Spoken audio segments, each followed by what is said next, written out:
할렐루야. 아멘. 오늘 주일 예배 오신 성도님들을 주님의 이름으로 환영하고 축복합니다. 아멘. 오늘도 말씀과 예배를 통해서 하나님의 크신 은혜가 우리에게 충만하시기를 간절히 소망합니다. 아멘. 오늘 옆 사람과 이렇게 축복하면서 인사하겠는데요. 한번 따라서 해볼까요? 보물을 하늘에 쌓아둡시다. 네, 사랑하고 축복합니다. 예, 인사하겠습니다. 네, 그렇습니다. 우리는 계속해서 오늘 하나님 말씀을 통해서 보물을 하늘에 쌓아두라 라는 제목으로 말씀을 좀 보도록 하겠습니다. 여러분들은 보물이 있으십니까? 네, 없으신가 봐요. 네, 보물이 무엇인가요? 가장 귀한 것, 소중한 것, 비싼 것, 아끼는 것, 이런 것들이 보물이다라고 할 수가 있죠. 오늘 예수님께서는 하나님 나라 백성, 또 하나님 나라에 사는 천국의 시민들이 이 땅을 살아가면서 보물을 하늘에 쌓아두면서 살아가야 된다라고 말씀을 하고 있습니다. 당시 유대 사회와 유대인들을 보면요, 그들도 오늘날 우리들의 삶과 비슷합니다. 불안정한 삶과 인생을 살았던 인물들입니다. 당시 의복은 어떤 것일까요? 우리도 요즘에 이렇게 말하죠. 옷이 뭐라고 그래요? 네, 날개다 그래요. 옷을 깔끔하게 입은 것과 또 이렇게 그렇지 않게 입은 분들은 차이가 나죠. 그래서 옷을 깔끔하게 입고 또 옷을 세련되게 입은 분들이 이렇게 좀 더 있어 보이기도 하고 또 이렇게 하기도 한다는 것이죠. 그래서 당시 의복도 마찬가지입니다. 이 의복이요, 단순히 옷이 아니라 그 사람의 신분이나 어떤 부에 또 그 사람의 모든 것들을 나타내는 하나의 일부가 되기도 합니다. 금속도 마찬가지죠. 금속도 우리가 액세서리라든지 폐물이라든지 이런 것들이 재산을 저장하는 수단이 된다는 것이죠. 요새 금값이 많이 올랐더라고요. 그러니까 그런 것들이 그의 재산에 많은 것들을 차지하는 것을 보게 되는데요. 오늘 성경에 보니까 의복은요, 시간이 지나면 뭐가 생긴다고 그러냐면 조음이 생긴다라고 말합니다. 그리고 금속이나 이런 것들은 시간이 오래 지나면 동록이 생긴다, 그런 부식이 생겨서 녹슬어서 못 쓰게 되는 경우를 말하는 것이겠죠. 당시에 또 유대인들은 그 지역에는요, 흙벽으로 지은 집들이었기 때문에 도둑이 마음만 먹으면 집을 벽을 뚫고 들어와서 도둑질할 수 있는 그런 상황의 환경이었습니다. 그래서 오늘 예수님께서는 이러한 현실을 들어서 그들에게 오늘날 우리들에게도 말씀하십니다. 사람들이 가장 의지하고 있는 것, 그것은 언제든지 무너질 수 있다라는 것을 말씀하시면서 너희 보물을 어디에 쌓아둘 것인가 라고 질문을 하신다라는 것이죠. 그렇다면 왜 예수님께서 지금 이러한 시점에서 갑자기 이 보물 이야기를 꺼내실까요? 우리가 계속 살펴봤듯이 이 앞뒤 문맥을 보면요, 예수님께서는 기도에 대해서도 얘기하시고 금식에 대해서도 얘기하시고 또 구제와 같은 은밀한 헌신에 대해서도 말씀을 하셨습니다. 결국 이것은 무엇인가 봤더니 신앙의 본질, 하나님의 나라 백성은 겉으로 드러나는 현상으로 사는 사람들이 아니라 하나님 앞에서 진실한 마음과 신앙으로 사는 사람들이 천국의 백성이다라고 말씀을 하고 있습니다. 그래서 오늘 말씀을 이어서 이렇게 보물 이야기를 하는 것은 결국 우리의 마음이 어디에 묶여 있는가라는 것을 말씀한다라는 것이죠. 결국 우리의 마음이 어디에 묶여 있는지에 따라서 그 신앙의 진정성을 결정한다라고 말씀을 합니다. 그래서 성경은 이렇게 말하죠. 내 보물이 있는 곳에 무엇도 있다? 내 마음도 있다라고 말한다는 것이죠. 그래서 여기서 말하는 보물은 단지 물질만 얘기하는 것이 아니죠. 우리의 마음을 붙잡고 있는 것, 궁극적으로 우리의 마음을 붙잡고 있는 것이 무엇인가, 그 궁극적인 가치가 보물이다라고 성경은 말씀하고 있습니다. 이런 전체의 내용을 통해서 우리에게 주신 말씀을 좀 몇 가지로 보도록 하겠습니다. 그 첫 번째는요, 땅의 보물은 덧없다라는 말씀인데요, 우리 19절 말씀을 함께 크게 읽어보겠습니다. 시작. 너희를 위하여 보물을 땅에 쌓아두지 말라. 거기는 좀과 동록이 해하며 도둑이 구멍을 뚫고 도둑질하느니라. 아멘. 예수님께서는 지금 뭐라고 말씀하시냐면 단순히 재물을 모으면 안 된다, 재물을 모으지 말라, 요 말씀하시는 게 아니죠.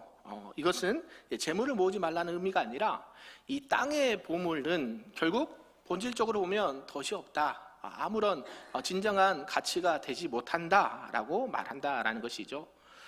우리가 마태복음 19장에 보면요, 이 부자 청년과 예수님의 대화하는 이야기가 나옵니다. 이 부자 청년이요, 예수님께 나가서 질문을 합니다. 예수님, 어떻게 해야 영생을 받을 수 있을까요? 라고 질문합니다. 그래서 예수님이 차저차 얘기하시고 이제 그 부자 청년에게 한 가지를 요구하십니다. 그래, 너가 이제까지 잘했는데 내가 가지고 있는 재산을 가난한 자들에게 다 나눠주고 나를 따르라 라고 말씀하십니다. 지금 이 부자 청년이 가장 그 말씀을 듣고 싶었던 게 무엇일까요? 어떻게 하면 영생을 얻을 수 있습니까? 라는 질문이었는데요, 예수님의 답변은 너가 가지고 있는 재물을 다 가난한 자들에게 팔아고 가난한 중에 나눠주고 나를 따르라 라고 말씀합니다. 그러면 영생은 어디 있다고 말씀하신 건가요? 물질에 있는 게 아니라 누구를 따라갈 때? 예수님을 따라갈 때 영생이 있다라고 예수님이 말씀하신 것이죠. 근데 그 부자 청년이요, 어떻게 이제 반응을 하느냐 봤더니 소유가 많음으로 근심하여 예수님을 떠났다라고 말해요. 지금 이 청년은 무엇 때문에 예수님께 왔습니까? 영생을 어떻게 하면 얻을 수 있을까라는 이 신앙과 인생의 궁극적인 영혼의 문제를 가지고 왔는데 지금 뭐가 걸림돌이 되는 거예요? 자기가 가지고 있는 많은 재산 때문에 이거를 놓치기가 쉽지 않은 거예요. 그래서 예수님을 따를 것인가, 이 물질을 나눠주고 따를 것인가, 아니면 그냥 예수님을 안 따라갈 것인가. 결국 영생을 얻는 문제는 예수님을 따라가느냐 안 따라가느냐의 차이가 있다는 것이죠. 물질의 많고 적음에 있는 것이 아니라 예수님을 따라가는가 못 따라가는가 있다는 것입니다. 결국 그의 문제는요, 단순히 재물이 많아서가 아니라는 것이죠. 재물이 많을 수 있죠. 그런데 그 마음이 이미 이 땅의 보물에 묶여 있기 때문이라는 것이죠. 그 마음이 하나님을 향하는 것이 아니라, 주님을 향하는 것이 아니라 세상의 재물의 마음이 있다라는 것을 말씀합니다. 그리고 사도행전 5장 1절에서 5절에 보면요, 이 아나니아와 삽비라 부부가 나옵니다. 이들은 하나님 앞에 신실하게 봉사도 하고 예물도 드리고 또 많은 동역자들과 함께 신앙생활했던 부부입니다. 그런데요, 이 부부가 겉으로는 헌신을 합니다. 그런데 항상 뭐에 묶여 있냐면 재물에 마음이 묶여 있는 거야. 그래서 하나님 앞에 헌신된 마음으로 땅을 팔아서 소유를 일부를 드렸습니다. 그런데 그게 문제가 되었던 것이죠. 결국 그 부부는 성령을 속였다는 죄로 인해서 죽임을 당하게 됩니다. 아니, 그러면 재물을 드려야 될까요, 말아야 될까요? 지금 이 문제가 아니죠. 재물을 드릴 수도 있고 못 드릴 수도 있는데 지금 성령님을 속였다는 것, 하나님 앞에 거짓을 행했다는 것, 그게 악으로 보셨다는 것이죠. 결국 그 부부의 삶은 물질이 그 마음의 중심이 있었기 때문에 무너지게 되었다라는 것입니다. 우리도 이와 다르지 않죠. 이 땅에 쌓아놓은 통장 잔고, 또 부동산, 반응이 없으시네요. 여러 가지 경력과 명성, 이게 뭡니까? 이게 불필요하다고 얘기하지 않습니다. 필요합니다. 그런데요, 여기에 마음의 중심을 빼앗기면 된다, 안 된다? 안 된다. 그러기에 마음을 빼앗기면 이미 보물은 땅에 두는 것과 마찬가지다라는 것이죠. 우리가 열심히 일해서 모은 돈 필요합니다. 자녀를 위한 준비, 재산 필요합니다. 은퇴를 위해서 쌓아둔 저축 필요합니다. 이게 불필요하다라고 성경은 말하지 않습니다. 그런데 그러한 것들이 우리의 마음을 지배하게 되면 어때요? 하나님이 계시하는 그 자리에 결국 물질과 땅의 것이, 땅의 보물이 있기 때문에 어때요? 계속 영원한 안식을 누릴 수 없습니다. 결국 계속 불안하고 두려움만 있을 뿐이다 라는 것이죠. 왜요? 많이 가지신 분들은 그것을 지키기 위해서, 또 없는 분들은 그것을 더 모으기 위해서 어때요? 그 마음의 중심이 하나님께 있어야 되는데 재물에 있고 땅의 것에 있기 때문에 지금 주님께서는 말씀한다라는 것이죠. 그래서 이러한 불안과 모든 두려움에서 해방을 주시고자, 우리에게 자유를 주시고자 예수님이 말씀합니다. 땅의 보물은 덫이 없다라는 것이요, 거기에 진정한 가치가 있는 게 아니다라고 말씀하고 있습니다. 너희 마음을 거기에 두지 말고 오직 하나님께 두어라 라고 말씀합니다. 하나님 나라를 소망을 두고 하나님을 마음에 두고 살아가야 된다라는 것을 강조하십니다. 사랑하는 성도 여러분, 혹시 저와 여러분이 재물 때문에 마음이 무겁습니까? 아니면 잃어버린 것 때문에 마음이 낙심이 되십니까? 오늘 예수님께서는 이 시간에 우리들에게 말씀합니다. 땅의 것은 덧없다. 할렐루야. 그러나 내가 주는 평안과 생명은 영원하다. 할렐루야. 이 하늘의 은혜가 있기를 바랍니다. 그래서 우리 금빛교회 모든 성도님들은 이 덧없는 땅의 보물에 마음을 빼앗기는 것이 아니라 하늘의 보물을 쌓아서 하나님의 영광과 영원한 생명 가운데 거하시는 우리 모두가 되기를 주님의 이름으로 축복합니다. 아멘. 두 번째는요, 하늘의 보물은 영원하다라는 말씀인데요, 우리 본문 20절과 21절을 크게 읽어보겠습니다. 시작. 오직 너희를 위하여 보물을 하늘에 쌓아두라. 거기는 좀이나 동록이 해하지 못하며 도둑이 구멍을 뚫지도 못하고 도둑질도 못하느니라. 내 보물이 있는 그곳에는 내 마음도 있느니라. 아멘. 지금 예수님께서는 땅의 것은 덧없다, 땅의 보물은 덧없다 라고 말씀하셨습니다. 그러면 어떻게 해야 되는가 라는 것을 말씀하는 것이죠. 뭐라고 말씀하시냐면 하늘의 보물을 쌓아두라 라고 말씀합니다. 여기서 하늘은 원론을 보니까요, 우라노스라는 단어가 쓰는데요, 그냥 높은 하늘을 의미하는 게 아니겠죠. 이 하늘은 뭐냐면 하나님의 임재와 하나님의 영원한 이 통치의 영역이 있는 곳을 하늘이다 라고 표현을 했습니다. 그래서 이 말은 무슨 말씀이냐 했더니 예수님께서는 너희가 가장 귀하게 여기는 것을 하나님께 두어라 라고 말씀하는 거예요. 그래서 이 하늘의 보물은요, 좀이나 동록이 해하지 못하고 도둑도 침입을 못한다 라고 말씀합니다. 결국 하늘의 보물을 쌓는 것은 무엇일까요? 그러면 여러분들이 드리는 이 하나님 앞에 믿음으로 드리는 예배, 삶의 예배, 여러분의 사랑의 실천, 또 복음 전파나 하나님의 나라 의를 행하는 그 모든 것들이 하늘의 보물을 쌓는 줄로 믿습니다. 마가복음의 12장에 보면요, 여러분이 잘 알고 있는 이 가난한 가부의 두 렙돈 이야기가 나옵니다. 당시 이 부자들은요, 큰 금액으로 예물을 드렸습니다. 헌금을 드렸습니다. 그런데 이 가난한 가부는요, 두 렙돈을 하나님 앞에 드립니다. 근데 어때요? 누가 더 많이 드렸습니까? 당시 많은 부자들이 더 많이 드렸죠. 그리고 가난한 가부는 두 렙돈밖에 못 드렸습니다. 근데 예수님이 희한하시죠? 뭐라고 하십니까? 이 한 가부의 두 렙돈을 가장 귀하게 보셨다라는 것이. 왜 그런가 봤더니요, 말씀해 주시는데 부자들은 있는 중에 일부를 드렸다라고 성경 말하고요, 이 가난한 가부는요, 자신의 뭘 드렸다고 말씀합니까? 전부를 드렸다고 말해요. 이 전부란 게 뭐예요? 마음을 다해서 자기의 생명과 함께 드렸다는 것이죠. 믿으십니까? 지금 예수님이 그 말씀을 하고 있는 거예요. 많이 드리면 좋죠. 지금 그 얘기하는 게 아니라 많이 드렸냐 적게 드렸냐 이걸 말씀하시는 게 아니라 어때요? 하나님 앞에 예물을 드릴 때 여러분의 마음의 중심에 전부를 담아 드릴 수 있기를 바랍니다. 이게 하늘에 쌓는 보물이라는 것이죠. 믿으십니까? 가난한 가부는 그녀의 전부를 드렸기 때문에 액수는 작지 몰라도 그 마음은 하나님께 온전히 바쳐진 그런 마음이었고 하늘의 보물을 쌓는 것과 같다라고 말씀합니다. 사도행전 4장에 보면요, 이 바나바가 헌신하는 말씀이 나옵니다. 이 바나바는 누구와 동역을 잘했습니까? 사도 바울과 이렇게 전도 사역을 잘했던 인물입니다. 이 바나바가요, 처음에 자기가 가지고 있는 밭을 팔아서 사도들의 발 앞에 두었습니다. 그리고 이 전도나 사역을 하는데 쓰도록 이렇게 자기가 예물을 드렸다는 것이 성경에 기록되어 있습니다.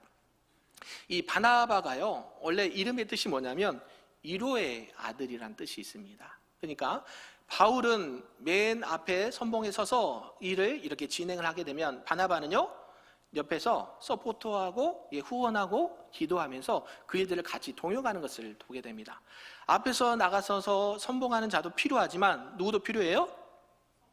옆에서 서포트하고 기도하고 물질로 헌하는 분들이 계셔야 된다라는 것이에요. 교회도 마찬가지죠. 그래야 교회가 든든히 세워지고 교회 일들을 감당합니다. 하나님 앞에 그렇게 예물 드리고 헌신했던 이 바나바가 이렇게 했던 것이 결국 초대교회 교회 공동체를 세우는데 큰 힘이 되었다라고 성경은 말합니다. 바나바가 쌓았던 것은 어디에다 쌓은 것일까요? 땅이 아니라 하늘의 보물을 쌓은 그 인물이 바로 바나바였다라고 볼 수가 있습니다. 사랑하는 성도 여러분, 우리가 무엇을 가장 소중하게 여기십니까? 저와 여러분이 가지고 있는 진정한 보물은 어디 있습니까? 그 보물을 어디에 쌓기를 원하십니까? 오늘 예수님은 말씀하십니다. 내 보물이 있는 곳에 뭐도 있다? 내 마음도 있다. 할렐루야. 우리 주님은 뭘 원하세요? 하나님은 뭘 원하세요? 저와 여러분들의 마음의 중심을 원하시는 줄로 믿습니다. 결국 마음은요, 보물을 따라갑니다. 마음은 하나님 앞에 있는데 몸이 저기 세상으로 갈 수 있을까요? 절대 없습니다. 나 교회 가야 돼. 가보니까 등산 가고 있어요. 그런 분들은 어때요? 마음이 등산에 가 있는 거예요. 말은 교회에 가야 돼. 근데 몸은요? 등산 가면 마음이 없는 거예요. 그런데 어때요? 일을 해야 되고 뭐 해야 되는데 또 보면 예배 자리 있어요. 또 보면 기도의 자리 있어요. 뭐예요? 환경은 바깥에 있어야 되는데 마음은 어디 있다는 거예요? 네, 하나님 앞에 있다는 거. 아멘? 하나님은 그런 마음을 보시고 그 마음을 쌓아라. 보물을 하늘에 쌓아라 라고 말씀하고 있다는 것이죠. 하나님은요, 우리의 작은 헌신과 또 실천과 작은 순종과 이런 것들을 통해서 하나님은 은혜를 주시고 우리에게 또 은혜를 베풀어 주신다라는 것입니다. 결국 하나님은요, 그런 것들을 반드시 기억하시고 우리에게 이렇게 영원한 보물로 이렇게 삼으신다라는 것입니다. 세상은 몰라줄 수 있습니다. 또 살아가는 가족도 몰라줄 수 있습니다. 그런데 누구는 알고 계십니까? 하나님은 알고 계십니다. 저와 여러분들이 그러한 믿음 가운데 거하길 바랍니다. 하늘이 우리의 마음의 중심이 땅이 아니라 하늘에 두시기를 바라고, 또 그리할 때에 우리의 신앙과 삶이 더욱더 영원한 가치를 얻게 될 줄로 믿습니다. 아멘. 마지막 세 번째는요, 한번 따라서 해볼까요? 두 주인을 섬길 수 없습니다. 아멘. 우리 본문 22절에서 24절까지 말씀을 함께 크게 읽어보겠습니다. 시작. 눈은 몸의 등불이니 그러므로 내 눈이 성하면 온몸이 밝을 것이요 눈이 나쁘면 온몸이 어두울 것이니 그러므로 내게 있는 빛이 어두우면 그 어둠이 얼마나 더하겠느냐. 한 사람이 두 주인을 섬기지 못할 것이니 혹 이를 미워하고 저를 사랑하거나 혹 이를 중히 여기고 저를 경히 여김이라. 너희가 하나님과 재물을 겸하여 섬기지 못하느니라. 아멘. 예수님께서 땅에 보물 쌓는 것은 덧없는 것이고 그러면 하늘의 보물을 쌓아라 라고 말씀하신 이후에 갑자기 우리의 시선, 눈을 얘기하시고 주인의 문제를 말씀하신다라는 것이죠. 눈은요, 몸의 등불이다 라고 성경은 말씀합니다. 여기서 눈은요, 이 오프탈모스라는 이 단어가 쓰였는데요, 단순히 육체적인 눈을 말하는 게 아닙니다. 결국 하나님을 향한 마음의 시선과 영적인 초점을 말하고 있다는 것이죠. 결국 그 눈이 세상을 바라보고 있느냐 아니면 하나님을 바라보고 있느냐, 그것을 의미하고요. 여기서 보면 또 눈이 성하다라는 표현이 있습니다. 이 성하다라는 표현이요, 오늘 보니까 순전하다, 하나님의 한 가지에 집중하다라는 의미가 있습니다. 결국 하나님 앞에 하나님을 집중하면서 보는 눈이 성하다라고 표현하고요. 여기서 보면 또 눈이 나쁘다라는 표현이 있습니다. 눈이 나쁘다라는 것은요, 이 포네로스라는 단어가 쓰는데 악하다, 복잡하다, 혼잡하다, 분산되다라는 의미가 있습니다. 그러니까 여러분들의 시선이 하나님 외에 세상의 것으로, 다른 것으로 분산이 되면 눈이 나쁘다라고 표현하고 있습니다. 저와 여러분, 눈이 성하길 원하십니까? 나쁘길 원하십니까? 성하길 원하시죠? 그럼 누구에게 집중해야 돼요? 순전하게 하나님께만 집중해야 된다는 것이죠. 아멘. 그래서 우리의 시선이 하나님께 집중하게 되면 눈이 밝아진다라고 성경 말합니다. 아멘. 내가 밝아져야지 한다고 해서 밝아지는 게 아니라 우리 시선이 누굴 바라볼 때? 하나님을 바라볼 때에 밝지 말아 해도 밝아집니다. 아멘.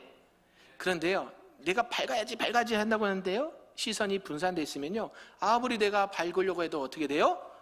눈은 어두워지게 된다라는 것이죠. 창세기 13장에 보면요, 룻이 선택하는 장면이 나옵니다. 이 조카 룻, 아브람과 조카 룻이 이제 땅을 서로 나눠서 지역을 선택할 때에 룻이 선택한 곳은 어떤 곳이었습니까? 눈으로 딱 봤을 때 누구나 살기 좋고 풍요롭고 기름진 곳, 우리 가족들도 살기에 좋은 곳을 택하여 갔습니다. 그런데 그게 복이었을까요? 복이 아니었을까요? 복이었죠. 가는데, 그죠? 복이죠. 그런데 그게 중요한 게 아니라 룻이 바라봤던 건 뭐예요? 하나님을 바라보지 않았다는 게 문제가 되는 거예요. 그 눈의 시선은 세상에, 재물에, 환경에 눈이 초점이 맞춰져 있었다는 것이에요. 그러니까 어떻게 될까요? 어두워지죠.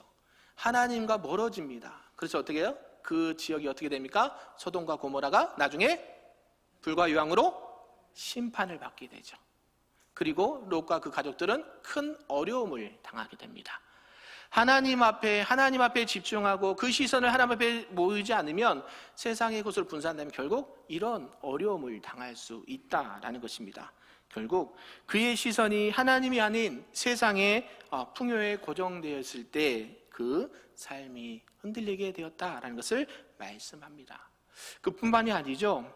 이 사무엘상 15장에 보면요, 이 사울 왕이 몰락하게 되는 큰 계기가 하나 있습니다. 하나님께서는요, 당시에 이 아말렉과의 전쟁에서 이 아말렉의 모든 것들을 진멸하라 명령하십니다. 진멸하라는 것은요, 완전히 다 없애라는 것이에요. 남녀, 노소, 가축들 다 없애야 된다라고 말해요. 왜 그랬을까요? 하나님은 이 아말렉을 죄로 여기셨어요. 하나님을 떠난 우상을 숭배하는 자들이었기 때문에요, 거기에 있는 모든 것들은 다 없애라라고 명령을 하셨습니다. 그러면 사울은 하나님 앞에 기름 부음을 받아서 왕이 되었는데 누구의 말을 들어야 될까요? 하나님 말씀을 들었어야 함에도 불구하고 사람들을 의식하고 또 좋은 가축을 보면서 숨겨놓습니다. 이게 이 사울이 몰락하게 되는 결정적인 계기가 되는 것이죠. 그러면서 나중에는 어떻게 됩니까? 버림을 받게 됩니다. 하나님 앞에 버림을 받게 되고 마지막에 그 비참한 죽음을 맞게 된다는 것이죠. 결국 사울도 마찬가지입니다. 하나님 앞에 시선과 하나님을 집중하지 않는 그의 마음의 상태는 결국 몰락하게 되었다라는 것입니다.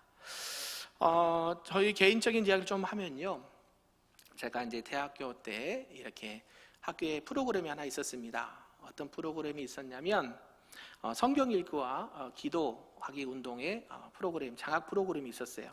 그래서 여기서 뽑히면 성지순례를 보내준대요. 가보셨나요? 네, 가보신 데 있는데, 성지순례가 가기 쉬울까요, 어려울까요? 어려워요. 재정도 그때 당시도 300만 원 가까이 드는데, 아무튼 학교 들어가자마자 열심히 했습니다. 열심히. 그래서 틈만 나면 수업 시간 외에 다 성경 읽고 기도하고 거기에 이제 기도글이 따로 있어서 이렇게 시간을 계속 보냈습니다. 그래서 이제 학기가 끝날 때쯤에 발표가 해요.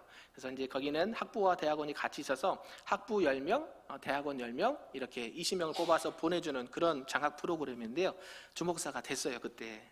됐어요. 그래서 다들 막 축하해주고 감사합니다, 할렐루야 했는데 시간이 얼마 지나지 않아서 문제가 하나 생겼어요. 문제가 뭐냐면 당시에 이 프로그램 담당했던 분이 실수를 했던지 오류가 났던지 순위가 이렇게 조금 혼돈이 생긴 거야.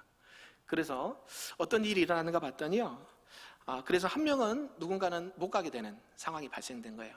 그래서 저는 이제 안정권이 있어서 괜찮았는데 다른 분들이 순위가 이제 뒤바뀌니까 한 분은 가네 못 가네, 당신이 가네 못 가네 하면서 이렇게 싸우는 것을 보게 됐어요. 그분들이 어느 학교예요? 신학교 여러분, 뭐 내가 이름을 밝히자면 신학교에서 그분들이 뭐예요? 다 사역을 하는 전도사님들, 남자 전도사님, 여자 전도사님이요, 서로 가네 못 가네, 가네 못 가네, 가네 안 가네 이렇게 하면서 지금 티켓택을 하는 거예요. 그러니까 어때요? 마음이 불편하잖아요. 그래서 제가 당시 담당했던 교수님을 찾아가서 말씀을 드렸어요. 교수님, 제가 그냥 양보하겠습니다. 이 두 분 그냥 싸우지 말고 가셨으면 좋을 것 같아요. 그러니까요, 교수님이 미안하잖아요. 그래서 너무 고맙다고, 진짜 감사하다고 그러면서 기도해 주시면서 다음에 하나님이 선하신 길이 있을 겁니다라고 얘기를 하셨어요. 그래서 지금도 성지순례를 못 갔습니다. 그 이후로 쉽지 않아요. 성지순례 10박 10일 이렇게 보통 2주간 잡고 가는데요, 그렇게 시간 낼 수도 없고 재정도 없고. 그런데 하나님께서 그 다음 해에 유럽으로 5개 나라 갈 수 있는 그 프로그램에 하나님께서 보내주셨어요. 할렐루야. 네, 그러니까 이것을 제가 자랑하는 게 아니라 뭐냐면, 하나님 편에 서서 나는 그분들이 싸우지 않고 서로 잘 되는 마음으로 그렇게 했더니 하나님께서 잊지 않으시고 은혜를 베푸신 것을 경험했다라는 것이죠. 이게 나는 보물을 하늘에 쌓았다라고 생각을 합니다. 저와 여러분들이 쌓고 있는 보물은 어디에 있습니까? 땅에 있습니까? 하늘에 있습니까? 오늘 성경은 말씀합니다. 어디에다가 쌓아라? 하늘에 보물을 쌓아라 말씀합니다. 사랑하는 성도 여러분, 우리의 마음과 중심이 늘 하나님의 나라에, 하나님께 고정되어 또 하나님 앞에 하늘의 보물을 쌓는 저와 여러분 되길 소망합니다. 그리고 나서 우리 성경은 말합니다. 하나님과 재물을요 동등하게 이야기하십니다. 성경 어디에 봐도요 하나님과 이코로 동등하게 이야기하는 부분이 이 부분밖에 없습니다. 하나님을 섬길 것이냐 재물을 섬길 것이냐, 너희는 이 두 가지 중에 하나를 택하라. 내 주인이 어디 있느냐라고 물어보세요. 여러분들 주인은 어디십니까? 누굽니까? 하나님이십니까? 재물입니까? 아멘 하면 큰일 나요. 여러분의 주인은 누구세요? 하나님이십니다. 아멘. 왜냐하면 이 재물이요 곧 우상 숭배가 돼요. 여러분 잘 알고 있는 10계명 1계명이 뭐예요? 너는 나 외에 다른 신을 섬기지 말라. 두 번째는요, 그것들에게 절하지 말라라고 명령하십니다. 하나님께서 가장 강력하게 말하는 게 우상을 섬기지 말라예요. 마지막 10계명 뭐예요? 내 이웃의 것을 뭐 하지 말라? 네, 탐심은 곧 우상 숭배라는 거예요. 10계명 전체가 결국 우상 숭배하지 말라는 말이에요. 결국 이 우상, 재물은요 하나님과 늘 대등되게 늘 우리가 영적으로 계속 싸워야 될 문제라는 것이죠. 그래서 예수님께서 오늘 이 마태복음 6장을 통해서 너희들의 진정한 주인은 누구냐, 보물을 하늘에 쌓아둔 것뿐만 아니라 여러분들의 마음의 중심이 재물이 여러분을 차지하고 있으면 여러분의 인생의 주인은 누구다? 재물이라는 것이에요. 그래서 예수님은 그렇게 하면 안 된다. 너희들의 진정한 주인 하나님을 마음판에 모시고 세상의 그 많은 화려한 것에 눈독 들이지 말고 오직 누구에게만? 하나님께만 시선을 고정하라라고 말씀하고 있는 줄로 믿습니다. 우리 금요교회 모든 성도님들도 늘 하나님 앞에 하나님을 집중하고 보물을 하늘에 쌓아두고 오직 여호와 하나님만을 주인으로 모시는 우리 금요교회 모든 성도님들 되시기를 주님의 이름으로 축복합니다. 아멘.